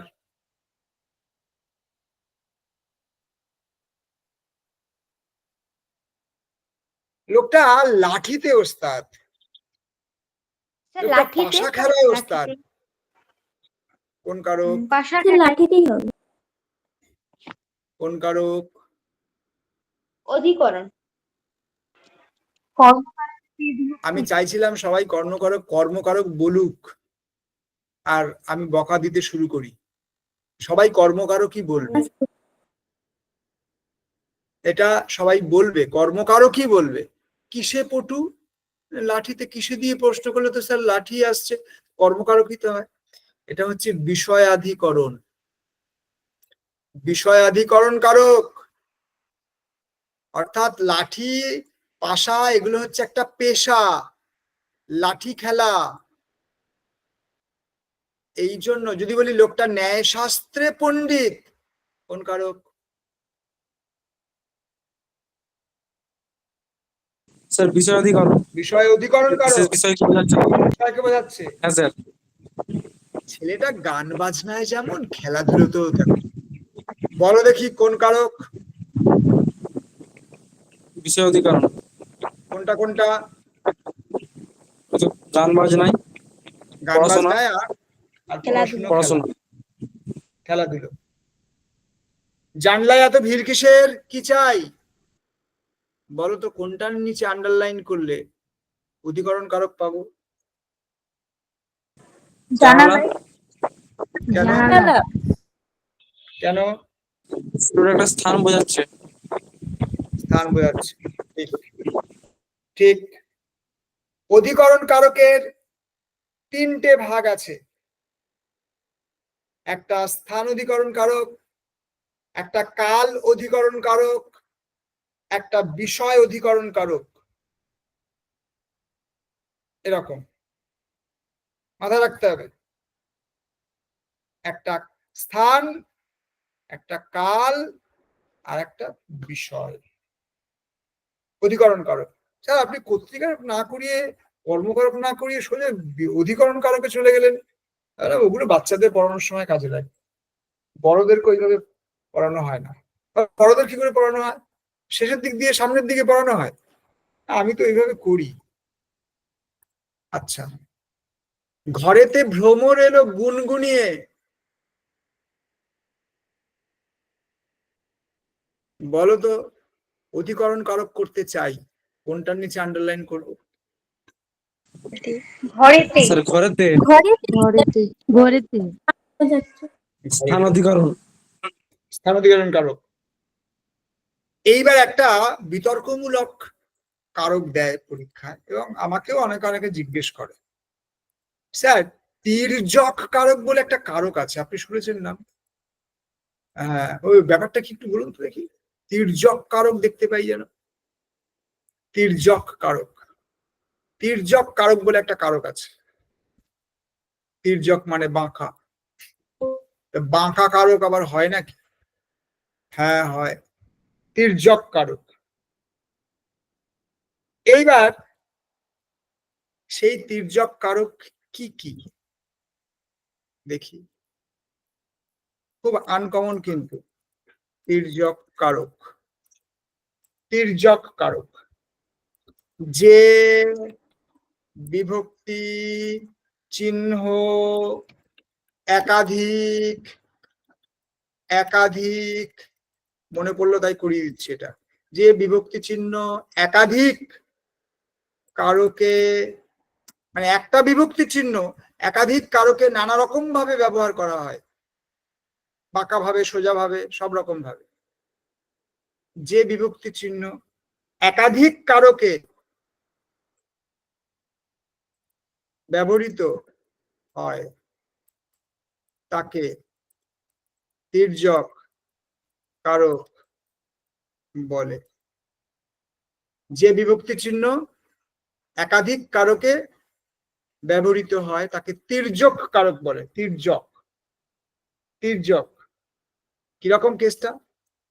কেসটা দেখো, এ বিভক্তি আমরা সবাই জানি, কেন 5টা বিভক্তি বলে দিয়েছে স্যার, এ কে তে রে র, ভালো শেখা হয়ে গেল। লেকিন, লেকিন আছে। লেকিনটা কি? তোমায় দেব বলে এনেছি ফুল। কি হচ্ছে আমার ল্যাপটপটা? লিখছি বাংলা, ও খামোখা ইংরেজি লেখার দরকার কি?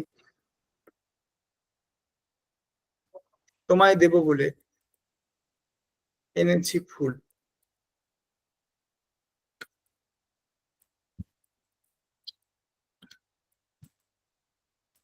খেয়াল করো,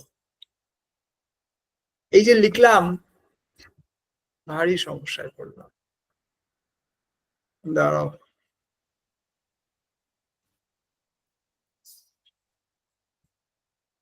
এই যন্ত্রপাতি যদি মাঝে মাঝে বিদঘুটে আচরণ করে না, বড্ড রাগ হয়।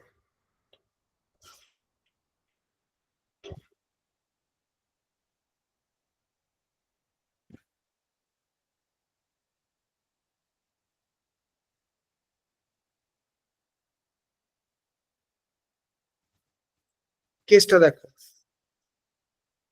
লেখা আছে তোমায়, এটাকে যদি ভাঙি তাহলে বেরোবে তোমা প্লাস এ সমান সমান তোমা এ, এরকম হবে। তোমা এ, তোমা এ, এরকম হবে। এবার তোমা এ কথাটা তো এরকম ভাবে আমরা বলি না, তাই হয়ে যায় তোমায়। এই যে এ বিভক্তির বিকল্প রূপে যে বিভক্তিটা আমরা পেলাম, এই বিভক্তিকেই আমরা বলি তির্যক বিভক্তি। এরকম এ বিভক্তির তির্যক রূপ আছে, এ, ইয়া আর ইয়ে, এই হচ্ছে তির্যক বিভক্তি।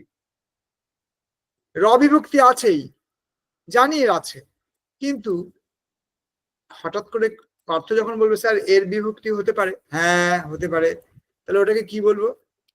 তির্যক বিভক্তি। তাহলে সংজ্ঞায় কি লিখলাম?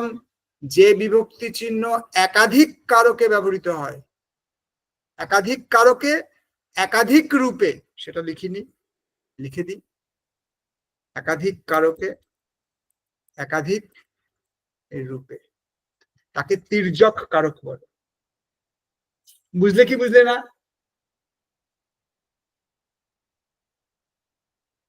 বুঝলে কি বুঝলে না? হ্যাঁ স্যার। বুলবুলিতে ধান খেয়েছে, খাজনা দেবো কিসে? কোন কারক কোন বিভক্তি?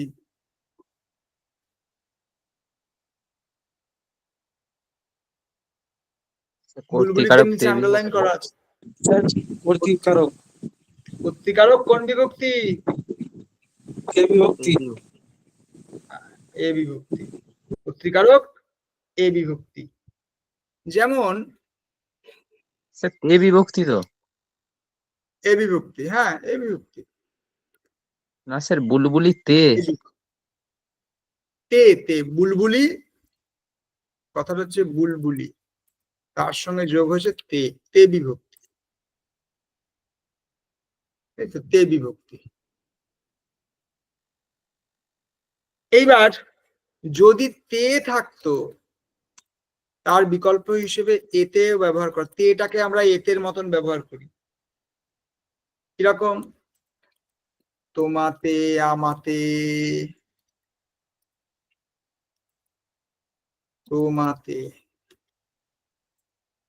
তোমাতে, আমাতে দেখা হলো, কি যেন বলে গানটা, দুজনায় নাকি সব বলে। আব দেখো ইধার দেখো, দুজনায় লেখা আছে, দুজনায় ইয়া রয়েছে। কথাটা হচ্ছে দুজন প্লাস এ, এই এ বিভক্তি ইয়া বিভক্তি রূপে বসেছে এখানে। আবার তোমাতে, তোমাতে, এই তোমাতে আমাতে এখানে তে বিভক্তি রয়েছে। আবার এখানে দেখো দুজনায়, যেখানে যেখানে যে যে কারকের সঙ্গে ইয়া দেখবে অন্তঃস্থ ইয়া, তখনই বুঝে নেবে কোনটা মনে পড়বে। তখন এ বিভক্তি। যদি এ বিভক্তি না থাকে অপশানে, তাহলে কোন কথা লেখা থাকবে? তির্যক বিভক্তি। বুঝলে কি বুঝলে না?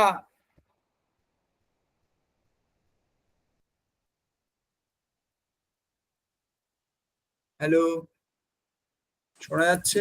হ্যাঁ স্যার, হ্যাঁ স্যার শুনতে মৌমিতা পাচ্ছি। জানা, বুঝতে কোথাও অসুবিধে? না স্যার। সঙ্গীতা মহান্ত, হ্যাঁ স্যার বলুন। বুঝতে কোথাও সমস্যা? না স্যার। অসীম আকরাম, না স্যার ঠিক আছে। বুঝতে কোথাও সমস্যা হচ্ছে না তো? না স্যার ঠিক আছে। হুসনারা পারভিন, না স্যার। দেখতে পাচ্ছ তুমি স্ক্রিন? হ্যাঁ স্যার দেখতে পাচ্ছি। মৌমিতা, হ্যাঁ স্যার বলুন। সমস্যা আছে কোথায় না স্যার। বলো তো? বিভক্তি কাকে বলে?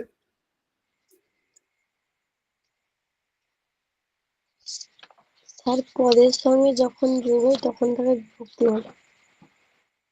পদের সঙ্গে যোগ হবে? কি যোগ হবে পদের সঙ্গে?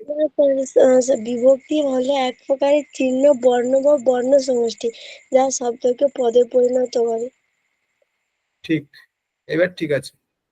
আর কি দরকার শ্রুতিমধুর ইচ্ছে করে বকা খাওয়ার তো কোনো মানে নেই না। প্রথম ভুল হয়ে গেছিল। চারিদিকে জল, বন্যায় একাকার, তার উপরে যদি আবার বকা শুনতে হয়। বিভক্তি হলো এক প্রকার চিহ্ন, ওর নিজের কোনো অর্থ নেই। বর্ণ বা বর্ণ সমষ্টি, বর্ণ সমষ্টি হতে পারে, যতই হোক না কেন বিভক্তি বর্ণ সমষ্টি, তবুও বর্ণ সমষ্টি বা বর্ণ। এ যদি হয় তাহলে একটা বর্ণ, তে হলে বর্ণ সমষ্টি, কারণ ত আছে প্লাস এ আছে। তাহলে বিভক্তি হলো এক প্রকার বর্ণ বা বর্ণ সমষ্টি যা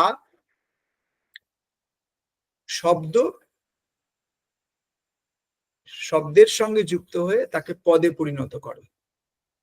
বিভক্তির কাজই হচ্ছে পদ তৈরি করা। 11টা বাজতে চললো, আজকে এই অবধি থাকলো। বুধবার দিন এটাকে কন্টিনিউ করব আমি আবার, ঠিক আছে? এটাকে বুধবার দিন শেষ করে দেবো, কারকটা বুধবার দিন শেষ করব। কারক শেষ করব মানে কি, আমি আবার কর্তৃকারক থেকেই শুরু করব, যেহেতু আজকে নতুনরাও আছে। এবার নতুনরা আছে বলে আমি একেবারে সেই ধ্বনি থেকে আবার এই পর্যন্ত রোটেশনে আসা যাওয়া করেছি, ফলে কারকটা আজকে শেষ হলো না। এই শেষটা আমি বুধবার দিন করব। যেহেতু এখানে নতুন পুরনো মেশানো রয়েছে, তাই আমি একটু এই বাক্য থেকে আগে পিছিয়ে করে একটা কনসেপশন ক্লিয়ার করার চেষ্টা করলাম, একটা ধারণা দেওয়ার চেষ্টা করলাম। কারক চ্যাপ্টারটা বুধবার দিন আবার শুরু করব, মানে শুরু তো হয়েই রয়েছে, শেষ করব নানা রকম ভাবে। চলো, থ্যাংক ইউ, গুড নাইট। বলছিলাম thank you sir, good night. বলছিলে কি কি বলছিলে? তির্যক বিভক্তিও হয় না? তির্যক বিভক্তি, হ্যাঁ হয়তো, ওই তো তির্যক বিভক্তিটাই তো বললাম। বিভক্তিটা তির্যক বিভক্তি, তির্যক কারক তো বলিনি। প্রিয়াঙ্কা ঘড়াই, বুঝলে কি বুঝলে না?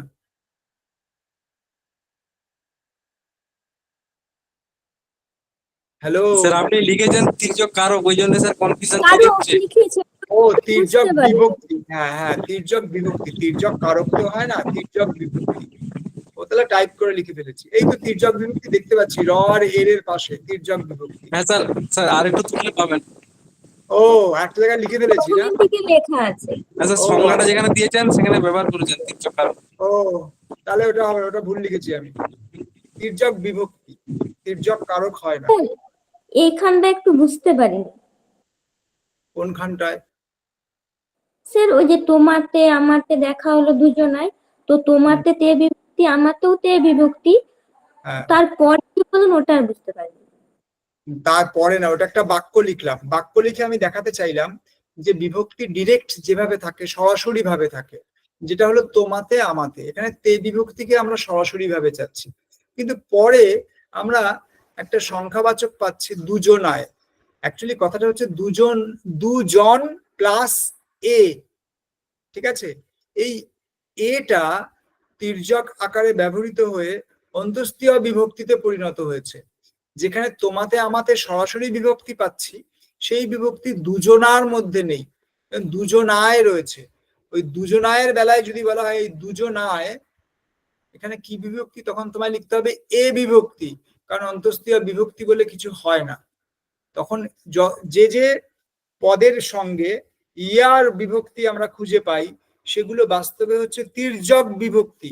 এবার প্রশ্ন, স্যার তির্যক বিভক্তি আমি লিখতে চাই না, আমি অন্য বিভক্তি লিখতে চাই, হ্যাঁ লেখা যাবে। কি লিখবো তখন? তখন এ বিভক্তি লিখবো। বুঝলে কি বুঝলে না প্রিয়াঙ্কা? হ্যাঁ স্যার বুঝলাম। এই মানে হচ্ছে বিষয়। তাতে যদি মানে দুটোতে মানে কি বলবো লাইন থাকে তখন হবে তির্যক বিভক্তি। তোমাতে আমাতে যদি থাকে তখন তে বিভক্তি, তির্যক বিভক্তির তো জায়গা নেই, তির্যক বিভক্তি তো আসেনি।